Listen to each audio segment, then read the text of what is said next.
Merhaba arkadaşlar, Ören Hanım YouTube kanalıma hoş geldiniz. Bugün size bebekler için çok tatlı, çok şirin bir yelek modeli anlatacağım. Dikişsiz olacak, yakadan başlama olacak arkadaşlar. İki renkle öreceğim. Zemini beyazla yapacağım. Desenleri de şöyle elimde mor desem değil, eflatun desem değil. Şöyle küllü patlıcan mor diyelim arkadaşlar. Bu renkle yapacağım. Bir yumak beyaz yeterli. Bir de elimde bu bir yumaktan biraz az arkadaşlar. Bu da yeterli olur. Ne kadarlık bebekleri olur diye sorarsanız 6 ay 1 yaş 1,5 yaşa kadar rahatlıkla olur ama eliniz sıkı değilse arkadaşlar. İpim 100 gram 250 metre bebe yünü. Şiş olarak da 3,5 numara şiş kullanacağım. Başka detaylı 5 tane düğmemiz olacak arkadaşlar. Daha fazla renkte kullanabilirsiniz. Size kalmış. Dediğim gibi ben iki renkle yapacağım. Şöyle ipimi kenara alayım.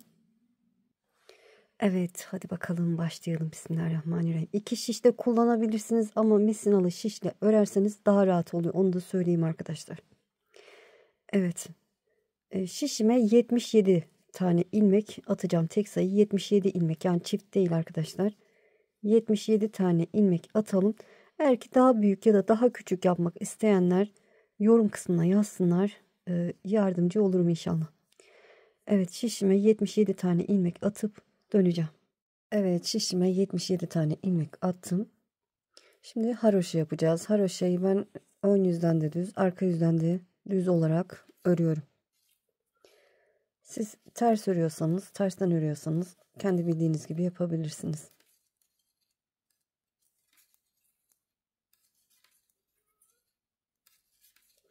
Evet, haroşa örerek sıranın sonuna kadar gelelim. Evet, sıranın sonuna yaklaştım. Son 2 ilmeğim kaldı. Onları da haroşa örüp sıramı tamamlıyorum. Çevirdim. Bakın ön yüzde bir sıra haroşam oluştu bile. Çıkışta bu son ilmeğimi ördüğüm için şimdi ipi kendime doğru alıp onu örmeden sağ şişimi alıyorum ki kenarı düzgün olsun. Ve yine haroşa örgüme devam ediyorum. Evet, haroşa örerek ilerleyelim. Bu şekilde toplamda 4 sıra haroşa olacak şekilde örelim. Sonrasını göstereceğim. Evet, şişime 77 ilmek attıktan sonra gördüğünüz gibi 4 sıra haroşa olacak şekilde ördüm. Şimdi rob artırmalarına geçeceğiz. Rob artırmalarım ne kadar olacak? Önler 15 ilmek, kollar 9 ilmek, arka beden 25 ilmek olacak. Artırma ilmeğimde birer tane olacak. Birer tane, toplamda 4 tane artırma ilmeğimiz var zaten biliyorsunuz. Burada kenar bandı da 7 ilmek olacak arkadaşlar. Evet, artırmalarımıza başlayalım. Dediğim gibi ön beden 15 ilmek olacak. 15 ilmek örelim. 2, 3, 4, 5, 6, 7 düz örüyorum. Haroşayı da düz ördüğüm için düz örerek ilerliyorum arkadaşlar. 3, 6, 7, 8 ilmek örmüşüm. 9, 10, 11, 12, 13, 14, 15. 15 ilmek ördükten sonra bir doladım. Bir düz ördüm. Bir doladım. Kol evi için 9 ilmek örüyorum. 1, 2, 3, 4, 5, 6, 7, 8 ve 9. 9 ilmekten sonra bir doladım. Bir düz ördüm. Bir doladım. Arka beden için 25 ilmek örüyorum. 1, 2, 3, 4, 5, 6, 7, 8, 9, 10, 11, 12, 13, 14, 15, 16, 17, 18, 19, 20, 21, 22, 23, 24, 25. Evet, 25 ilmek ördüm. Bir doladım, bir düz ördüm. Bir doladım. Kol evi için 9 ilmek örüyorum. 1, 2, 3, 4, 5, 6, 7, 8, 9. Bir doladım. Bir düz ördüm. Bir doladım. Kalan 15 ilmeğimi de örüyorum. 2, 3, 4, 5, 6, 7, 8, 9, 10, 11, 12, 13, 14, 15. Evet, ilk artırma sıramı tamamladım. Çevirdim. Arka yüzdeyiz. 7 ilmek haroşa olacak. Haroşaları düz örüyorum. Bu 1, 2, 3, 4, 5, 6, 7. 7 ilmekten sonra ters örüyorum. 1, 2, 3, 4, 5, 6, 7, 8 tane ters ördüm. 7 ilmek haroşa, 8 ilmek ters. Burada bir alttaki artırdığım ilmeği gördüm. Onu haroşa örmek istiyorum. O yüzden düz örüyorum. 1, artırma ilmeğim de düz olacak. 2 ve 3. 3 tane düz ördüm. Kol evi ilmekleri ters. 9 ilmek ters. Diğer artırdığım ilmeği görene kadar ters ördüm. Artırdığım ilmeği gördüm. Onu düz örüyorum. 1, 2, 3. 3 düzden sonra arka beden ilmeklerimi ters örüyorum. Bir sonraki artırdığım ilmeği görene kadar ters örerek ilerliyorum.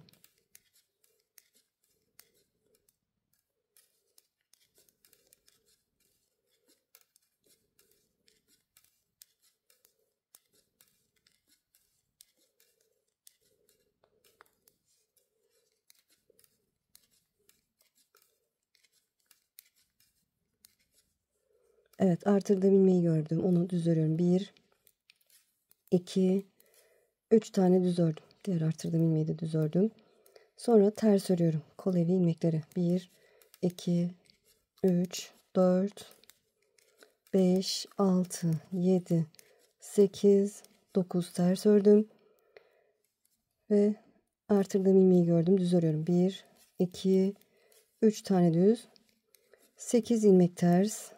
2, 3, 4, 5, 6, 7, 8 tersten sonra kalan 7 ilmeğimi de haroşa örüyorum. 1, 2, 3, 4, 5, 6, 7. Evet, çevirdim. Ön yüzdeyim. Şöyle artırdığımız yerler belli oldu. Burada düğme iliği açalım arkadaşlar. 4 ilmek örelim. Bu 1, 2, 3, 4. 4 ilmekten sonra bir doladım. Sıradaki 2 ilmeğin ikisini bir ördüm. Sıradaki ilmeğimi de örüyorum. 7 ilmek örmüş olduk kenar bandı için. 3, 6, 7. Düz örerek ilerliyorum. Evet, bir alttaki artırdığım ilmeği görene kadar. Bakın, bir altta burada artırmışım. 3 ilmeğim haroşa. O 3 ilmek haroşa görüntüsünden önceye bakın. En son düz ördüm. Bir doladım. 3 ilmek haroşamı örüyorum. 2, 3. Bir doladım. 9 ilmek düzümü örüyorum.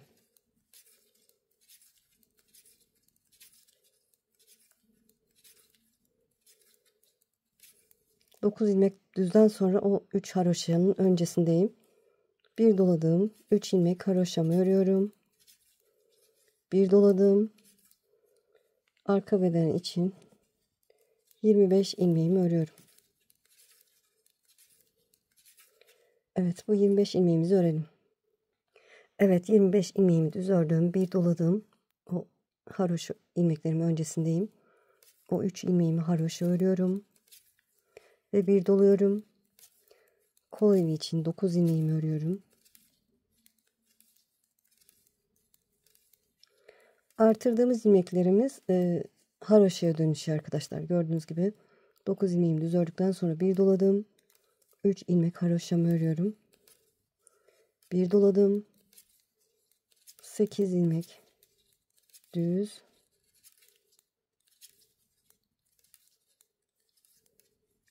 Kalan 7 ilmek de haroşa. Haroşayı da düz ördüğüm için düz örerek sıramı tamamlamış oluyorum. Evet. İkinci artırma sıramızda tamamladık. Arka yüzde 7 ilmek haroşa.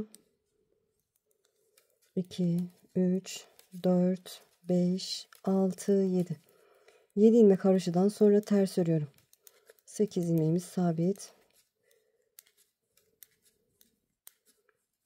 ters ördük. Bir alttaki artırdığımız ilmeği gördük. Onu haroşaya çeviriyoruz. Yani düz örüyoruz. 1, 2, 3, 4, 5. 5 tane düz ördük. Sonra 9 ilmeğimiz ters kol evi için.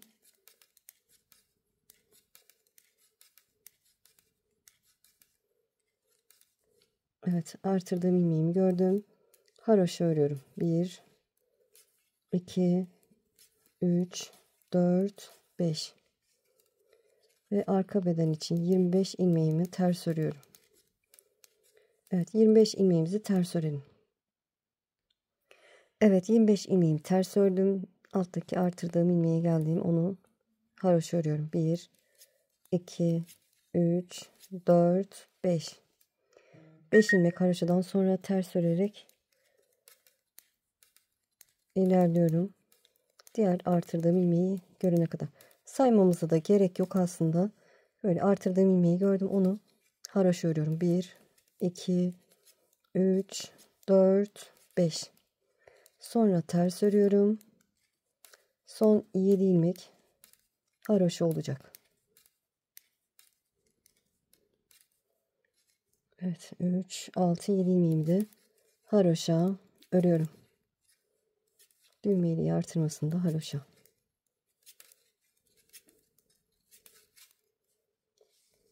Evet, sırayı tamamladık, çevirdik. Önünüzde 3. artırma sıramdayım. Ve roba artırması yapıyoruz arkadaşlar. V şeklinde 2 oldu. 4 tane ajura, yani 4 deliğe ulaşınca tekrar başta yaptığımız gibi olacak. Evet, şöyle artık bilirsiniz ama yeni öğrenenler için detaylı anlatacağım.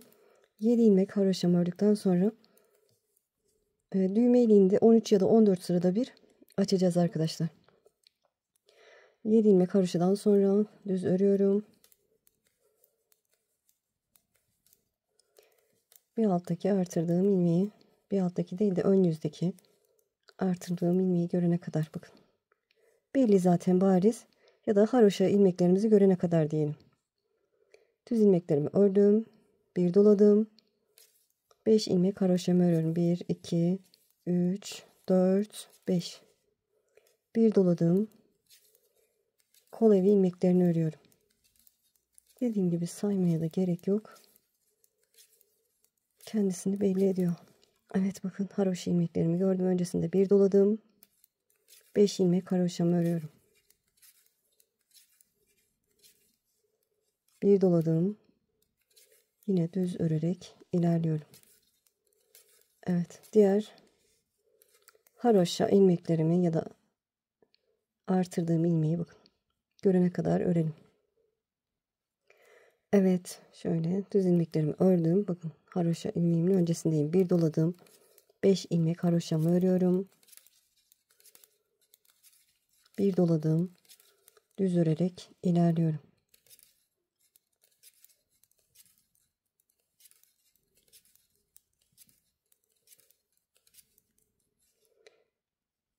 Haroşama geldim. Öncesinde bir doladım. 5 ilmek haroşamı örüyorum. Bir doladım.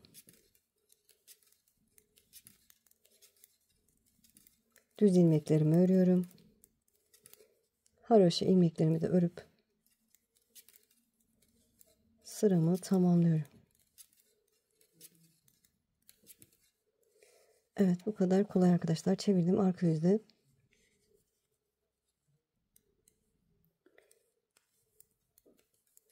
Yedi ilmek haroşamı örüyorum.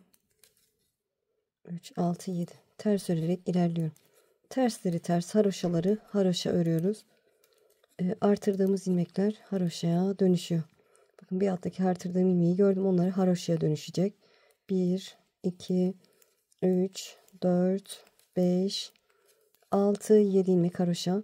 Sonra ters örerek ilerliyorum.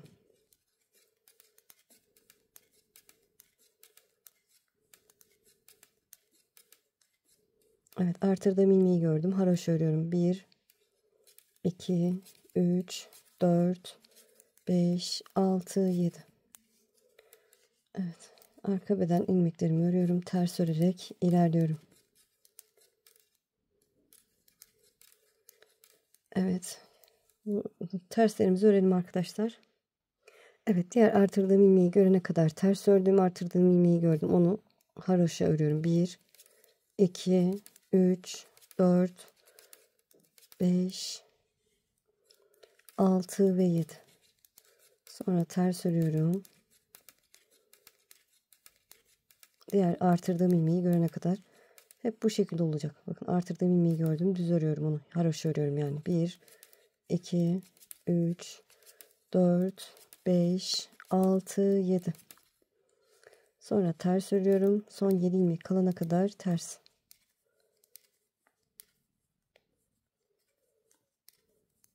Son 7 ilmeğim kaldı. Onları da haroşa örüp sırayı tamamlıyorum. Çevirdim. Ön yüzde 4. artırma sırası. Bilirsiniz, bakın V şeklinde ilerliyor. Dörtlü V olacak. Sadece ortadakiler haroşaya dönüşüyor. Artırdığımız ilmeklerle birlikte. Evet. Haroşalarıma kadar örüyorum. Evet, haroşa ilmeklerini gördüm. Öncesinde bir doladım. 1, 2, 3, 4, 5, 6, 7 ilmek haroşa ördüm. Bir doladım. Düz örerek ilerliyorum. Düzleri düz, haroşaları haroşa. Haroşalardan önce de ön yüzde artırıyoruz. Bakın, öncesinde bir doladım. 7 ilmek haroşamı örüyorum. Bir doluyorum ve haroşa örerek ilerliyorum. Bilirsiniz arkadaşlar, sıramızı tamamlayalım. Evet, ön yüzden sıramı tamamladım. Çevirdim, arka yüzdeyim. Arka yüzden ne yapıyorduk? 7 ilmek haroşamızı örüyoruz. Terslerimizi örüyoruz. Artırdığımız ilmeği görene kadar ters örüyoruz. Dediğim gibi saymaya gerek yok.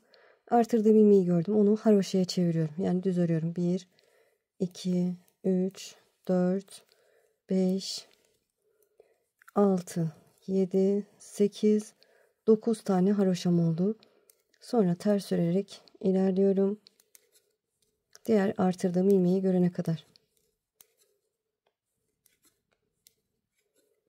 Evet, diğer artırdığım ilmeği gördüm. Haroşa örüyorum. 1, 2, 3, 4, 5, 6, 7, 8, 9. Sonra ters örerek ilerliyorum. Evet, bu şekilde ilerliyor. Sıramızı tamamlayalım arkadaşlar. Dediğim gibi artık bilirsiniz. Evet, arka yüzden sırayı tamamladım. Çevirdim, ön yüzdeyim. İlk V'mizi tamamladık arkadaşlar. Yani 1, 2, 3, 4 tane delik oluştu. Şimdi ne yapacağız? İlk başta yaptığımız gibi. Burada olduğu gibi yapacağız. Şöyle beraber yapalım. 7 ilmek haroşamı örüyorum. Ve düz ilmeklerimi örüyorum.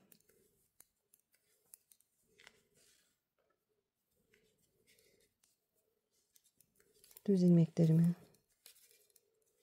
örüyorum. Buradaki haroşalarımı da düze çeviriyorum. Ortadaki ilmeği görene kadar. Bakın, haroşa ilmeklerime geldim. Onları düz örüyorum. 1, 2, o artırdığımız ilmekleri düz örüyoruz. 3, 4.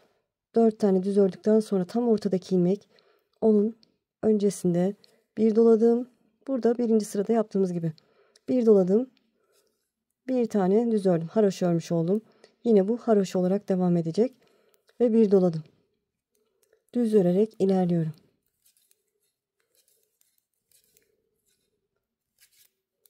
İkinci V'mize başlamış olduk. Ve düz örerek ilerliyorum diğer artırma ilmeğime kadar. Evet. Haroşalarıma kadar ördüm.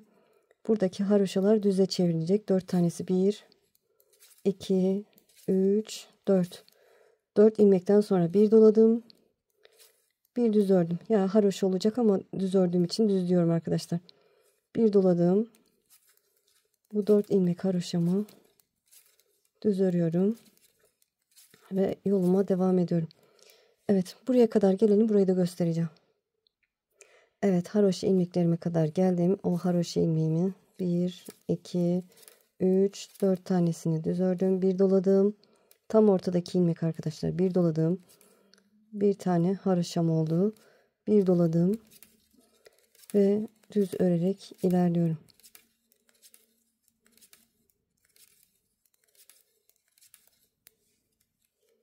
Arka yüzde daha bariz belli olacak arkadaşlar. Haroşalarımız arka yüzden düz ördüğümüz için ön yüzde belli olacak. 4 tane ilmek haroşamı düz ördüm, bir doladım. Tam ortadaki ilmek düz ördüm, bir doladım. Kalan 4 ilmeğimi örüyorum ve düz ilmeklerimi örerek ilerliyorum. 7 ilmek kalana kadar düz örüyoruz. O 7 ilmeğim de haroşa. Haroşa ilmeklerimi de örüyorum.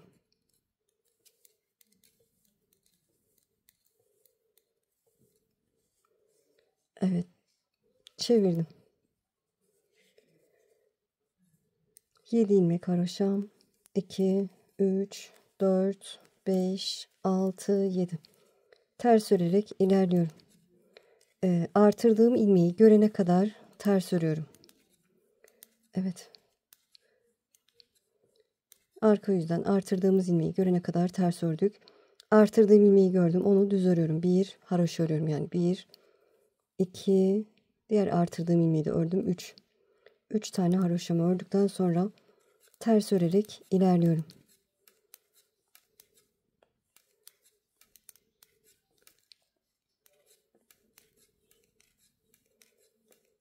Artırdığım ilmeği görene kadar ters örüyorum. Evet, gördüğünüz gibi artırdığım ilmek karşımda, onu haroşa örüyorum. 1, ortadaki ilmek haroşa 2, diğer artırdığım ilmek haroşa 3. Sonra ters örerek ilerliyorum. Evet, diğer artırdığımız ilmeği görene kadar ters örelim. Evet, diğer artırdığım ilmek karşımda, onu haroşa örüyorum. 1 2 3, sonra ters örerek ilerliyorum. Dediğim gibi yine artırdığım ilmeği görene kadar.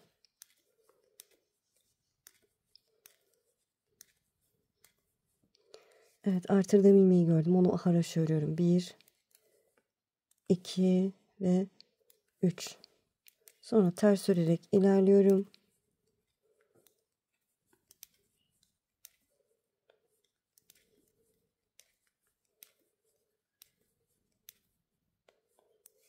Kalan 7 ilmeğimi de haroşa örüp sırayı tamamlıyorum.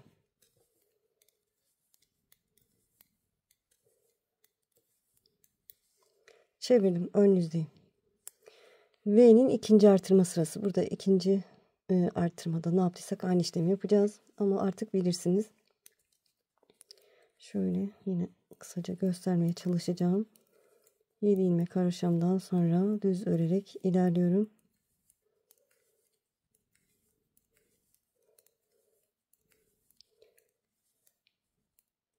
Üç haroşa ilmeğimi görene kadar ördüm. Evet, bakın 3 tane haroşa ilmeğim karşımda. Öncesinde bir doladım. 3 tane haroşa ilmeğimi ördüm. Bir doladım ve düz örerek ilerliyorum.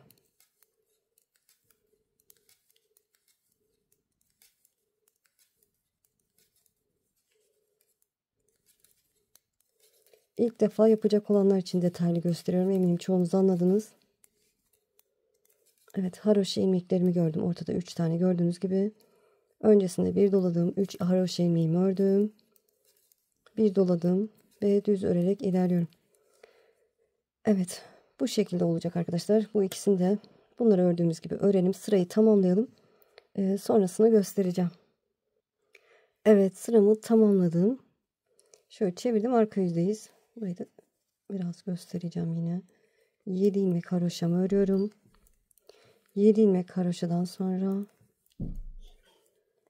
ters örerek ilerliyorum. Bir alttaki artırdığım ilmeği görene kadar.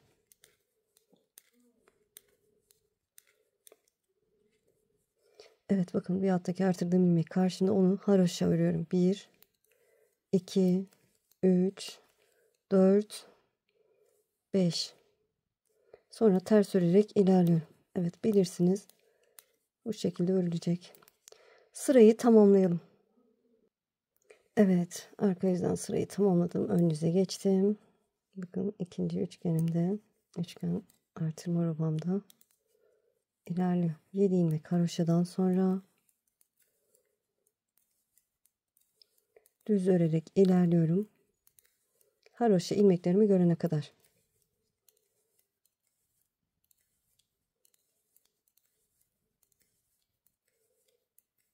Evet haroşa ilmeklerimi gördüm. Öncesinde bir doladım. 1 2 3 4 5 ilmek haroşamı ördüm. Bir doladım. Ve düz örerek ilerliyorum. Diğer haroşalarımı görene kadar. Evet bu şekilde yapacağız arkadaşlar. 3 oldu bakın artırmalarım. Buradaki gibi 4 olana kadar yapalım. Sonra 3. üçgenin böyle başını göstereceğim size. Bu şekilde ilerleyelim. Evet ikinci V şeklindeki deseni de tamamladım. Şöyle ajurları 1 2 3 4 tane oldu. Şimdi üçüncüye başlayacağız. Toplam 5 defa bu deseni yapacağız arkadaşlar. Evet şöyle kısaca üçüncüyü de göstereceğim başlangıcını. İlk ilmeğimi örmeden aldım. 7 ilmek haroşamı örüyorum. Sonra düz örerek ilerliyorum. Haroşa ilmeklerimi görene kadar örüyorum.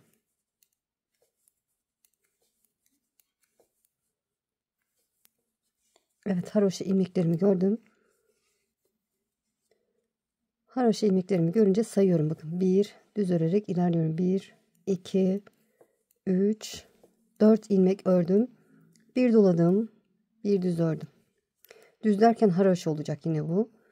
Bir doladım. 4 ilmeğimi örüyorum. Evet tekrar buradaki gibi ilk sıradaki yani ilk artırma sırasındaki gibi yaptık. Şöyle ikinciyi de göstereyim istiyorum. Düz örerek ilerliyorum. Ne yapacağız? Haroşa ilmeklerine kadar öreceğiz.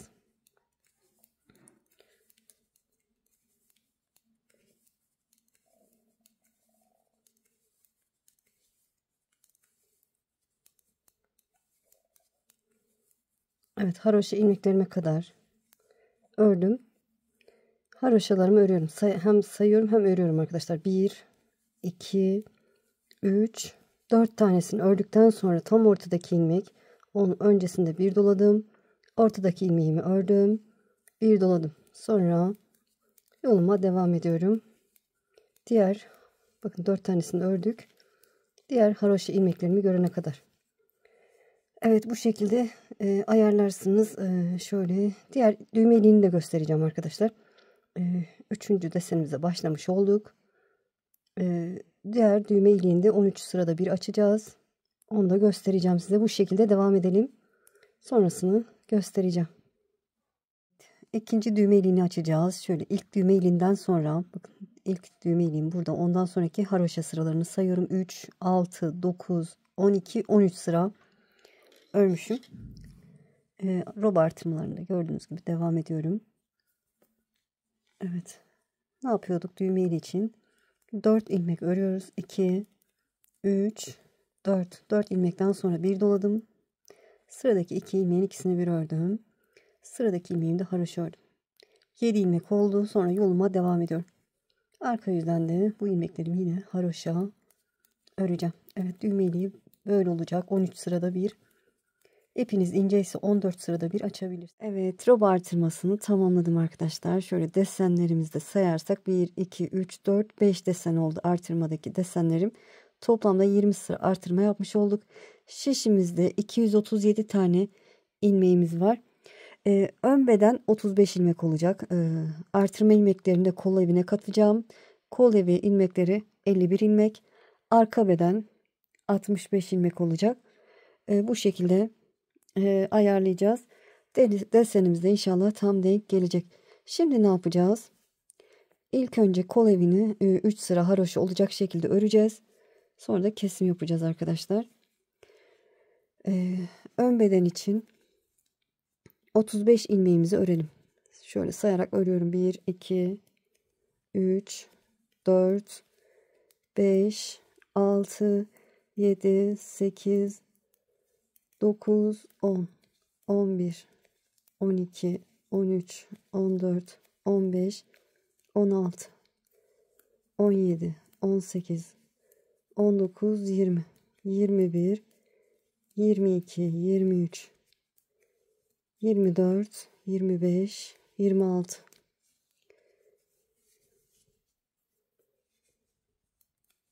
27, 28, 29, 30, 31, 32, 33, 34, 35. Evet, 35 tane ilmeğimi ördüm ön beden için. Şimdi kol evi ilmeklerine geldim. Burada 3 numara, 3,5 numara farklı bir şiş kullanacağım. Şöyle şimdi çekeyim. Kol evi için 51 tane ilmeğimi 3 sıra haroşa olacak şekilde öreceğim. Bakın artırma ilmeğini de kol evine katmış oldum. Şöyle. 51 ilmeğimizi örelim arkadaşlar. Haroşa olacak şekilde öreceğiz. Evet, buradaki ortadaki artırma ilmeğini de katacağız arkadaşlar. Buraya kadar gelelim. Evet, kol evi için 51 tane ilmeğimi ördüm. Şöyle çeviriyorum. Evet, haroşa öreceğim arkadaşlar. Çevirdim. İlk ilmeğimi örmeden aldım. Haroşa örerek ilerliyorum. Sadece kol evi ilmeklerini örüyoruz. Artırma, eksiltme hiçbir işlem yok. Haroşa olarak örüyorum.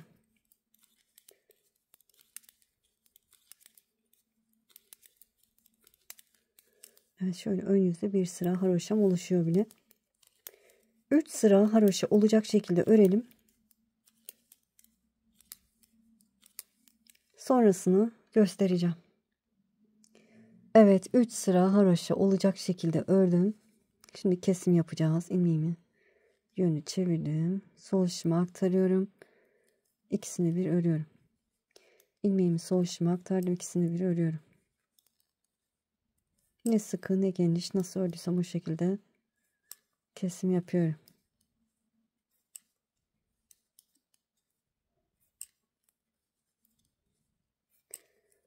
Evet. İlmeklerimizi bu şekilde keselim. Evet, ilmeklerimi kestim. Son bir ilmeğim kaldı. Bunu da tığ yardımıyla birleştirmek için kullanacağım. Şöyle düzü bana bakacak şekilde ikiye katlayalım arkadaşlar. Şöyle elime tığımı alıyorum. Köşeye, buradan köşeye batıyorum. İlmeği buradan geçirdim. Evet, şöyle bir zincir çektim. Bir alt yuvaya bakın, iki parçayı birlikte batıyorum. İlmeği alıyorum. İlmeğin içinden geçirdim. Bir alt yuvaya iki parçayı birlikte batıyorum. İlmeği alıp ilmeğin içinden geçiriyorum. Kaydırma tekniğiyle yapıyorum. Sık iğne de yapabilirsiniz. Bir alt yuva bu şekilde batıyorum. İlmeği aldım. İlmeğin içinden geçiriyorum. Şöyle.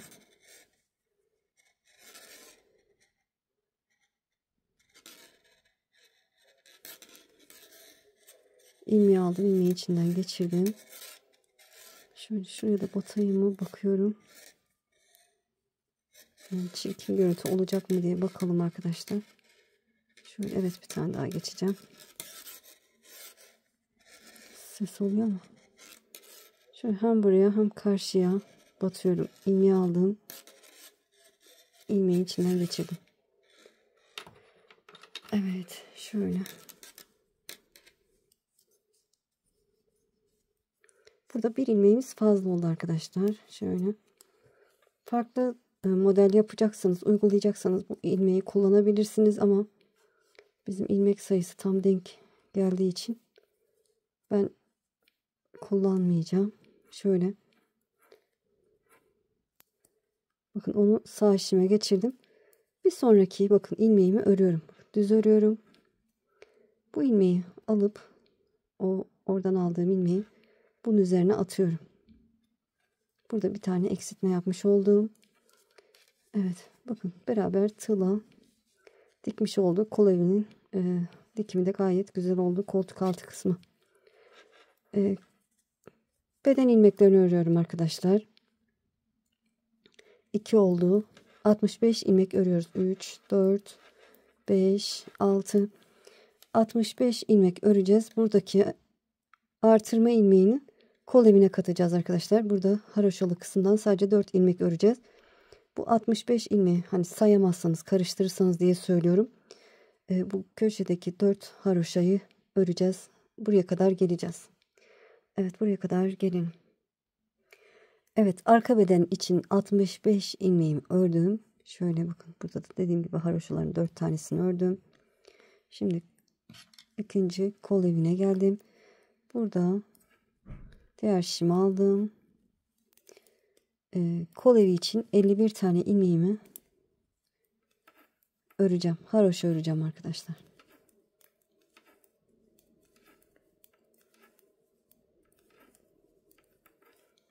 Evet, 51 tane ilmeğimi örüp döneceğim. Evet, kol evi için 51 tane ilmeğimi ördüm. Şöyle çeviriyorum. İlk ilmeği örmeden alıyorum. Yine haroşa örüyorum. Evet, 3 sıra haroşa olacak şekilde örelim. Sonra yine kesim yapacağız. Hatta kesimi de yapalım. Dikimi tekrar beraber yapalım.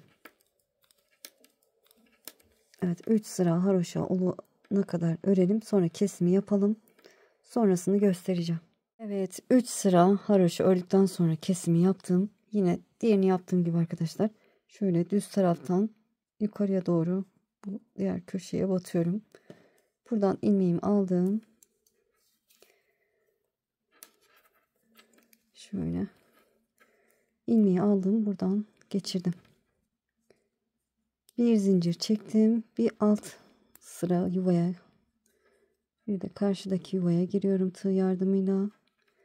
İlmeği alıp şöyle ilmeğin içinden geçiriyorum.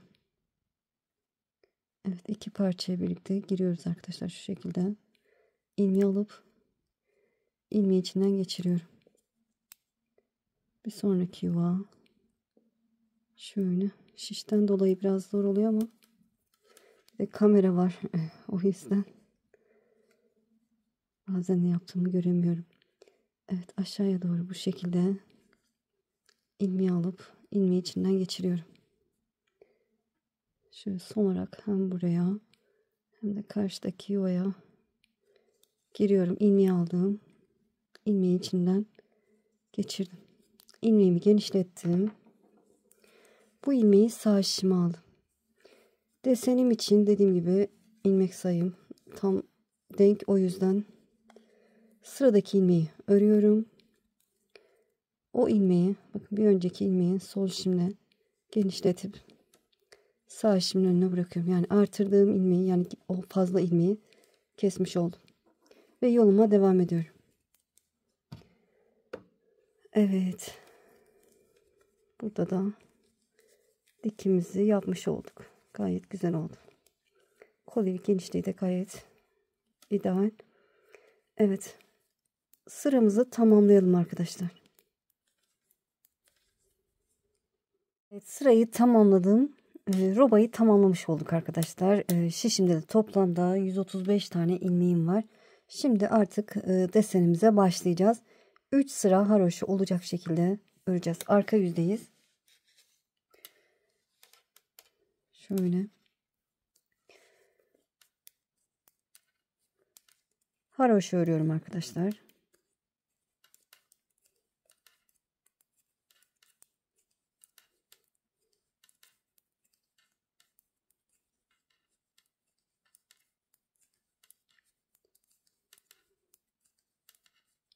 Evet, dediğim gibi toplamda 135 ilmeğim var. Şöyle ön yüzde birinci sıra haroşam oluştu bile. 3 sıra örelim. Sonrasını göstereceğim. Evet, 3 sıra haroşa olacak şekilde ördüm. Bu sırada artık desenimize başlayacağız. Şöyle 7 ilmek haroşamı örüyorum. 1, 2, kenar bandını örüyorum. 4, 5, 6 ve 7. 7 ilmek haroşadan sonra 3, 6, 7 ilmekten sonra şöyle diğer rengimi alıyorum. Beyaz ipime bağlıyorum. Şöyle.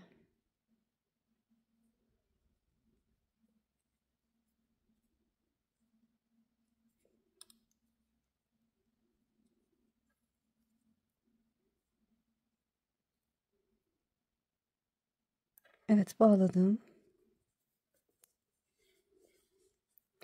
Şimdi sıradaki hemen 2 ilmeğin ikisini bir düz olarak örüyorum.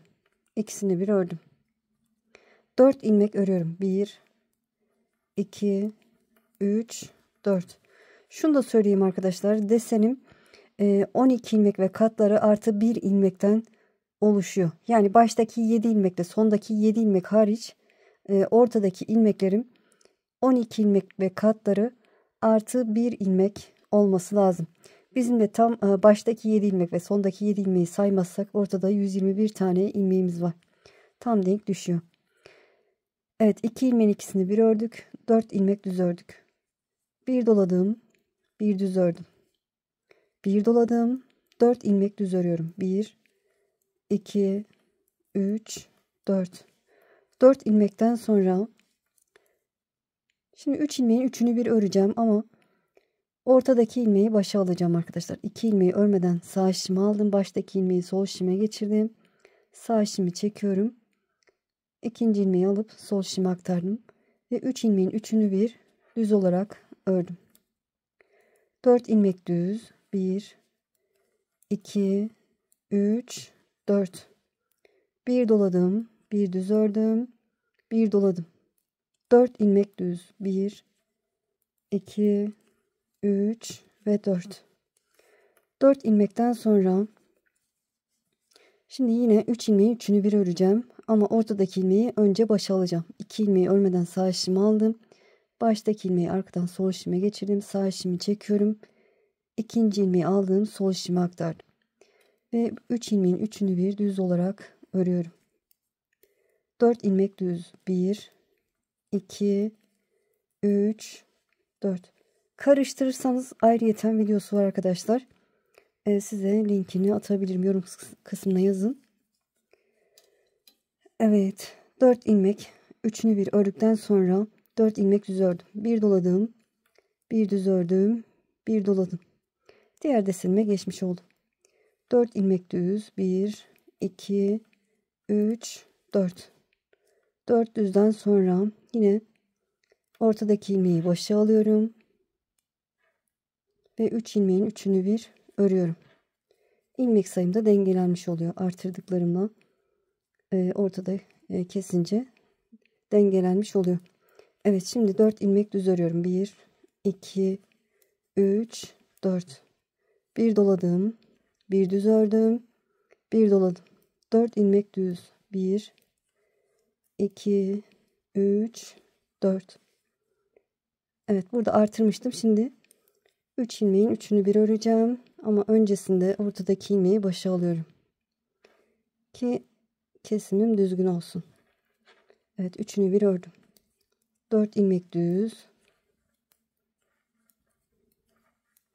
Bir dola, bir düz, bir dola. 4 ilmek düz. 1, 2, 3, 4.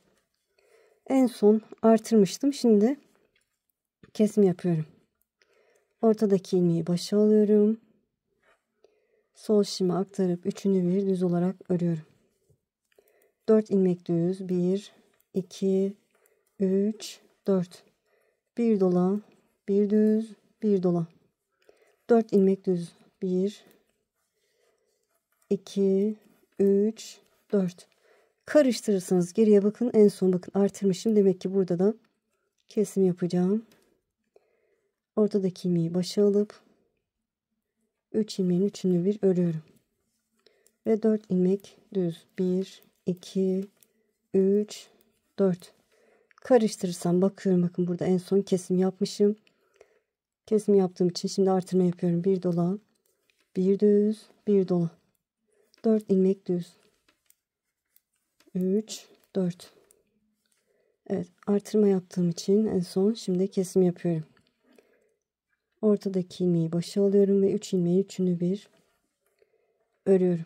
Evet, bu şekilde ilerliyoruz arkadaşlar. Şöyle sıranın sonuna şuraya kadar gelelim. Evet, sıranın sonuna yaklaştım. En son burada 3 ilmeğin üçünü bir ördüm. Sonra 4 ilmek düz ördüm. Bir doladım, bir düz ördüm, bir doladım. 4 ilmek düz. 1, 2, 3, 4. 4 ilmekten sonra sıradaki 2 ilmeğin ikisini bir, hatta yerini değiştirelim. İkinci ilmeği yönünü çevirip sağa doğru kesim yapıyorum. Şöyle. Evet. Sonra burada beyaz ipimi almam lazım kenar örmem için arkadaşlar. Ne yapıyorum? Yumağımın bir tanesini içeriden almıştım. Diğer ucunu da şöyle üstte duruyor gördüğünüz gibi. Onu da buradan alıyorum. Hiç ip sarmayayım. Bu ipime bağlıyorum. Şöyle. Evet, beyaz ipimi aldım. Kalan 7 ilmeğimi de şöyle beyaz ipimle örüp sıramı tamamlıyorum. Haroşalarımı örüyorum.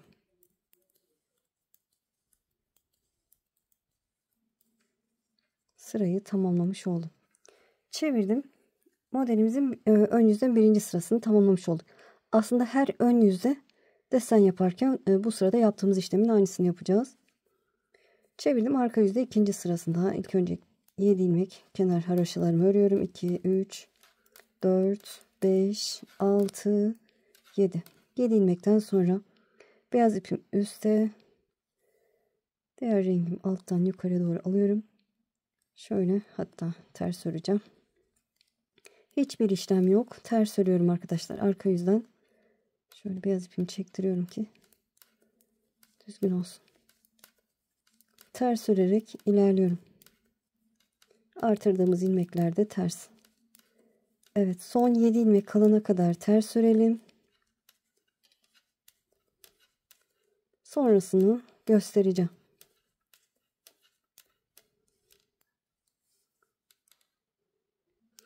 Evet, son 7 ilmek kalana kadar ters ördüm. Şimdi beyaz ipimi alıyorum. Bakın, koyu olan rengimi yukarıdan, beyaz olan ipimi de aşağıdan aldım. İpimi arkaya alıp kalan 7 ilmeğimi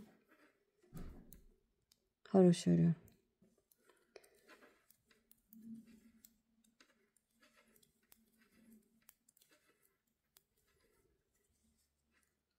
Evet, çevirdim. İkinci sırayı tamamlamış olduk. Ön yüzden üçüncü sıraya geçtik. 7 ilmek haroşamı örüyorum. 2, 3, 4, 5, 6, 7. 7 ilmekten sonra eflatun ipimi alıyorum. Şöyle koyu rengimi. Şöyle çapraz şekilde, bakın, beyaz üstte, eflatun altta, sonra eflatun rengimi yukarıya aldım. Evet, şimdi yine sıradaki hemen 2 ilmeğin ikisini bir örüyorum. Sıradaki 2 ilmeğin ikisini bir ördüm. Çünkü burada da artırma yapıyoruz. İlmek sayısı dengelensin. İkisini bir ördükten sonra 4 ilmek düz. 1, 2, 3, 4. 4 düz ördükten sonra bir alttaki gibi örüyoruz arkadaşlar. Aynı işlem. Bir doladım, bir düz ördüm.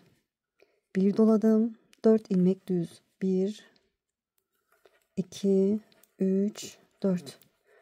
4 ilmek düz ördükten sonra 3 ilmeğin üçünü bir öreceğim ama ortadaki ilmeği önce başa alacağım. 2 ilmeği örmeden sağ işimi aldım. Arkadan birinci ilmeği sol işime geçirdim. Sağ işimi çekiyorum. İkinci ilmeği alıp sol işime aktardım. Ve 3 ilmeğin üçünü bir düz olarak ördüm. 4 ilmek düz. 1, 2, 3, 4. Bir doladım, bir düz ördüm. Bir doladım, 4 ilmek düz örüyorum. 1, 2, 3, 4. Artık yerleri belli, bilirsiniz. Zikzak şeklinde ilerliyor arkadaşlar. Evet, 4 ilmekten sonra burada eksiltme yapacağım. Ortadaki ilmeği başa alıyorum. Ve 3 ilmeğin üçünü bir düz olarak örüyorum.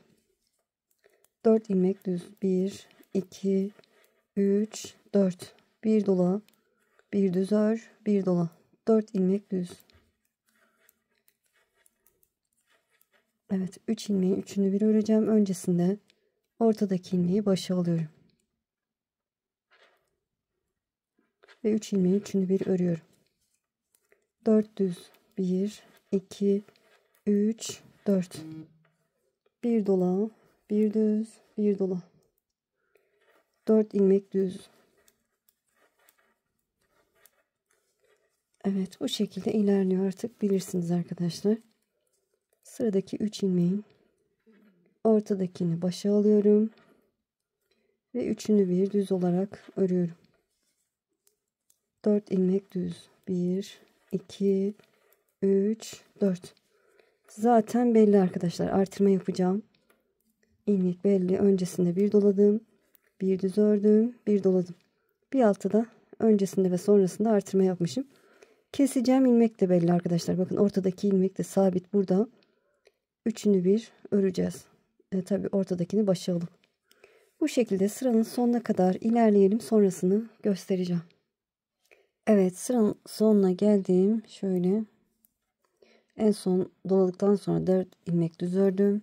Burada kesim yapacağım. 2 ilmeğin ikisini bir öreceğim ama yer değiştirdik, ama dilerseniz değiştirmeyebilirsiniz. Şöyle direkt ikisini bir örebilirsiniz ya da benim gibi sağa doğru kesim yapabilirsiniz. Size kalmış arkadaşlar. Evet, beyaz ipimi alıyorum. Şöyle çapraz şekilde tutuyorum. Bunu mutlaka yapın, yoksa delik oluşur arkadaşlar. Şöyle evladımın ipim yukarıda, beyaz ipimi alttan yukarıya doğru alıyorum. Ve kalan 7 ilmeğimi haroşa örüp şöyle çektirince kapanır. Sırayı tamamlıyorum. 3. sıramızı tamamlamış olduk. Toplamda desenim 8 sıradan oluşuyor. Evet, renkli ipimle yaptığım desenim 8 sıradan oluşuyor. Arkalı önlü. Çevirdim. 7 ilmek haroşamı örüyorum. 1 2 3 4 5 6 7.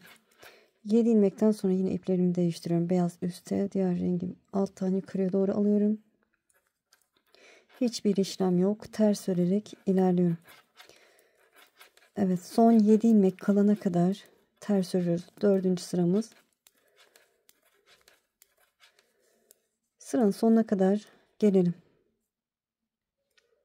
Evet, son 7 ilmek kalana kadar ördüm. Burada yine iplerimi değiştiriyorum. Beyaz ipimi alttan yukarıya alıyorum. İpimi arkaya alıp kalan 7 ilmeğimi de haroşa örüyorum. Şöyle eflatun renginde çekiyorum. Mor ya da eflatun. Böyle renkler karıştı. Evet, 7 ilmeğimi ördüm. Sırayı tamamladım. 4. sıramızı tamamladık. Çevirdim. Ön yüzde 5. sıra. 7 ilmek haroşamı örüyorum. Bu 1 2 3 4, şöyle düğmeli 3 6 9 10 11 olmuş. 7 ilmek haroşamı ördükten sonra diğer rengimi alıyorum. Şöyle çapraz şekilde. Hemen 2 ilmeğin ikisini bir örüyorum. İkisini bir ördüm. Şöyle çektiriyorum. 4 ilmek düz. 1 2 3 4. 4 ilmekten sonra bakın, artırma yapacağım yer belli. Bir doladım, bir düz ördüm, bir doladım. 4 ilmek düz. 1 2 3 4. Bakın, keseceğim ilmek belli. Ortadaki ilmeği başa alıyorum ve 3 ilmeğin üçünü bir örüyorum. Evet, ortadaki ilmek kendisini belli ediyor. 4 ilmek düz. 1 2 3 4. Bir dola her ön yüzde bu şekilde örüyoruz arkadaşlar. Şöyle ipim gelmedi.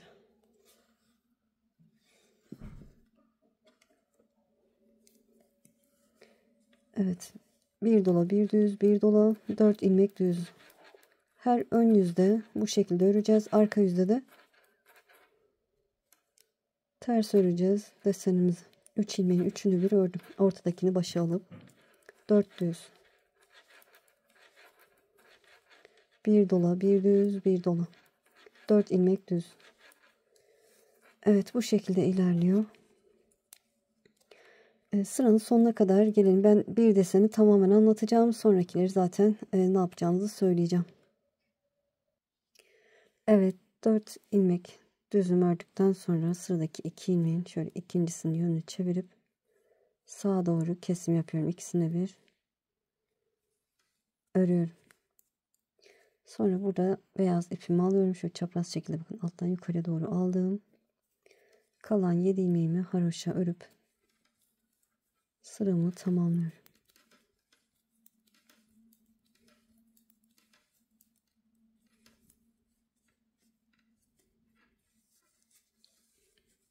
Evet, şöyle desenim açığa çıkıyor. Çevirdim, arka yüzde 6. sıra.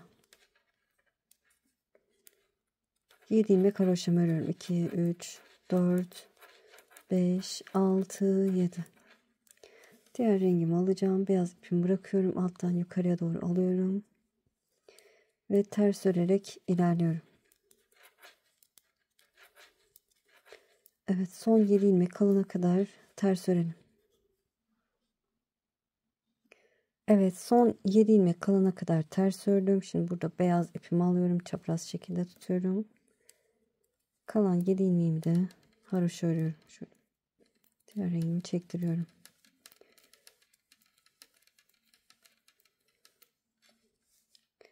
Evet, çevirdim. Ön yüzeyim.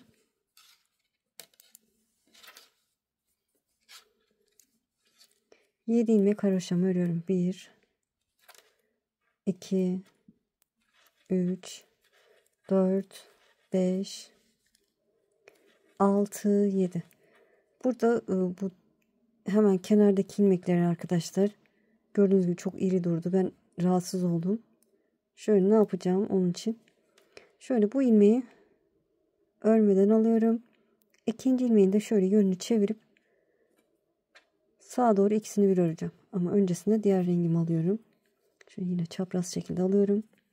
Sağa doğru keseceğim ki burada bu ilmekler iri durmasın. Şöyle sağa doğru ikisini bir örüyorum. Evet, şöyle.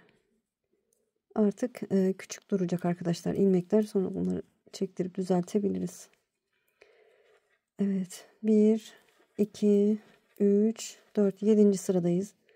İkisini bir ördükten sonra 4 düz, bir doladım, bir düz, bir doladım. Ya bakın, artırma yapacağım yer belli. 4 ilmek düz, 1, 2, 3, 4. Keseceğim yer belli. Bakın, ortadaki ilmeği başa alacağım.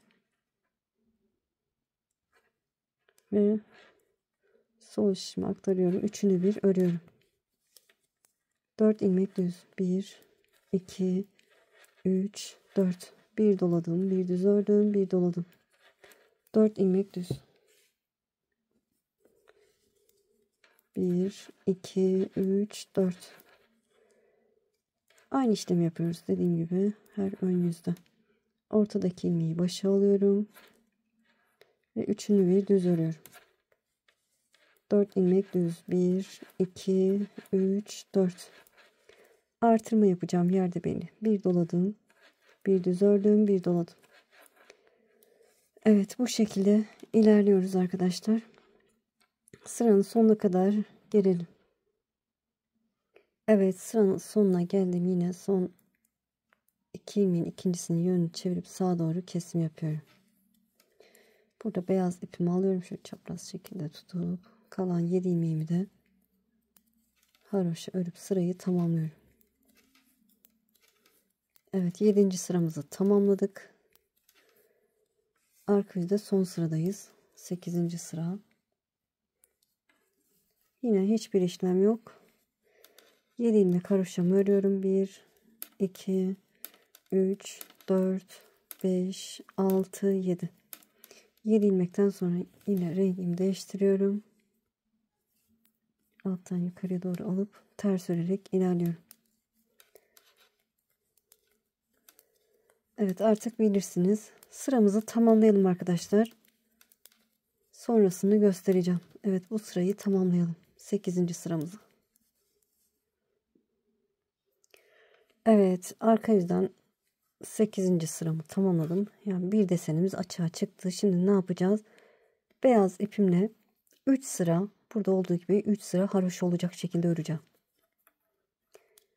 Evet. Hiçbir işlem yok. Sadece bu beyaz ipimle öreceğim arkadaşlar. Evet, şöyle yine de şöyle üste almak için şöyle çevirebilirsiniz bu şekilde.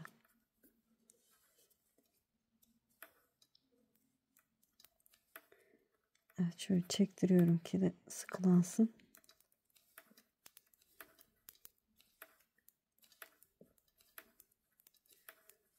Evet, gördüğünüz gibi bu ajurlar arkadaşlar 1 2 3 4 tane olana kadar desenimizi yaptık. Her ön yüzde desen yaptık, arka yüzde de sadece ters ördük. Şimdi 3 sıra haroşa olacak şekilde öreceğiz. Böyle buraya gelince beyaz ipi değiştirmenize gerek yok arkadaşlar. Şöyle burada yaptığım gibi ipleri alt üst yapabilirsiniz. 3 sıra haroşa olacak şekilde örelim. Sonra desenimize tekrar geçeceğiz. Evet, dediğim gibi bakın 1 2 3 sıra haroşa olacak şekilde ördüm. 3. düğme iliğimi de açmayı unutmadım. Şöyle şimdi yine desenimi yapacağım arkadaşlar. Desenin birinci sırasında ne yapsam aynı işlemi yapacağım. 7 ilmek haroşamı örüyorum. 3 6 7 ilmekten sonra diğer rengimi alıyorum. Şöyle yine çapraz şekilde alıyorum. Desen kolumu nasıldı biliyorsunuz. İlk önce 2 ilmeği şöyle sağa doğru öreceğim. İkincisinin yönünü çevirip sağa doğru öreceğim ki burada güzel görüntü olsun. Evet, şöyle ikisini bir ördüm. Sonra 4 ilmek düz. 1 2 3 4. Bakınca da aşağıya anlarsınız. 4 ilmekten sonra bir doladım, bir düz ördüm, bir doladım. 4 ilmek düz. 1 2 3 4. Bakın aşağıya bakıyorum, anlıyorum. Burada eksiltme yapacağım. Ortadaki ilmeği başa alıyorum ve üçünü bir örüyorum. 4 ilmek düz. 1 2 3 4. Bir dola, bir düz, bir dola. Evet, bu sırada yerlerini belli ediyoruz. Sonraki sıralarda aynı olacak ama daha belirgin olacak yerleri. Evet, 4 ilmek düz ördükten sonra karıştırırsam aşağıya bakıyorum.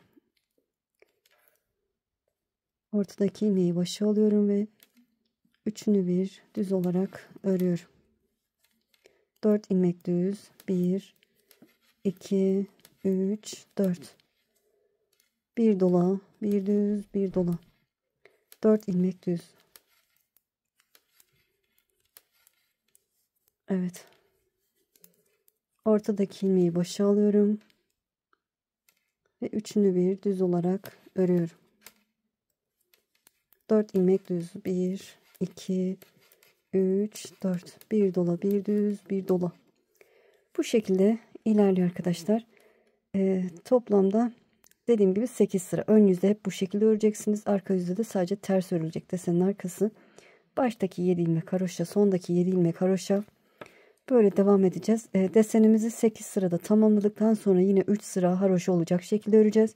Sonra 3. desene geçeceğiz. O şekilde ilerliyor. Yeterli boyuta gelince size göstereceğim arkadaşlar. Gördüğünüz gibi çok hoş desen olacak inşallah. Evet, tamamlayıp döneceğim. Evet, yeterli boyuta geldi. Gördüğünüz gibi desenlerim 1 2 3 4 5 tane oldu. Sonra da 5. düğme iliğimi açtım. 5. düğme iliğinden sonra 2 sıra haroşa örmüşüm. Şimdi artık burada renkli ipimi kesiyorum. Bir desen fazla da yapabilirsiniz. Boyutuna bakın, ipiniz ince ise, eliniz sıkıysa arkadaşlar ona göre ayarlarsınız. Evet, şimdi ne yapacağız? 5 sıra haroşa olacak şekilde öreceğiz. Sonra kesim yapacağız.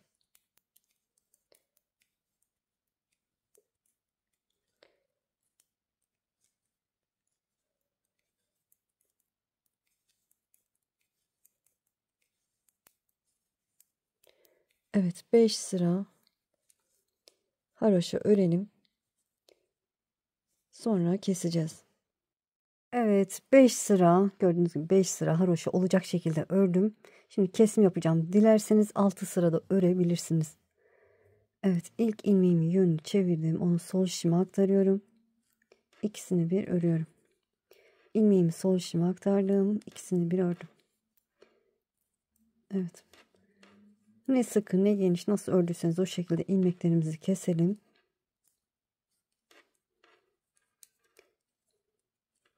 Sonrasını göstereceğim. Evet, kesimini yaptım arkadaşlar. Gördüğünüz gibi düğmelerini de diktim. Hatta ilikledim.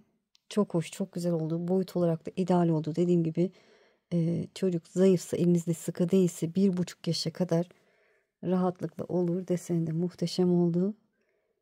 Gördüğünüz gibi kol evi genişliği hepsi ideal oldu. Böyle şöyle detaylı göstereyim. Örgüler biliyorsunuz giydikçe daha da esniyor. Böyle genişliği de iyi arkadaşlar. İnşallah anlatımdan memnun kaldınız. Beni izleyip yaptığınız için çok çok teşekkür ederim. Kanalıma abone değilseniz abone olursanız sevinirim. Videolarımı beğenip paylaşırsanız, yorum yaparsanız bana destek olmuş olursunuz. Şimdi değil ileride örmek istiyorum derseniz de kaydet butonuna basın. Daha sonra kaydettiğiniz videolar arasında bulabilirsiniz. Sizi çok seviyorum. Kendinize iyi bakın. Allah'a emanet olun. Hoşça kalın.